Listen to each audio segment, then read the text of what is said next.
Here's the thing you probably didn't know. The new year in Latvia does not start on January 1st. It starts when the holiday food is finally liquidated, and it usually takes us 3 to 7 business days to do that.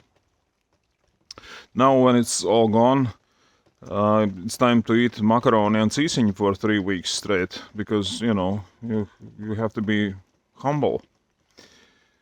And also, all the January money is gone on Christmas food and presents, so. But it's fine, it's totally fine. Because you learn that food can make you happy for a short period of time, but oh man, it's gonna come out.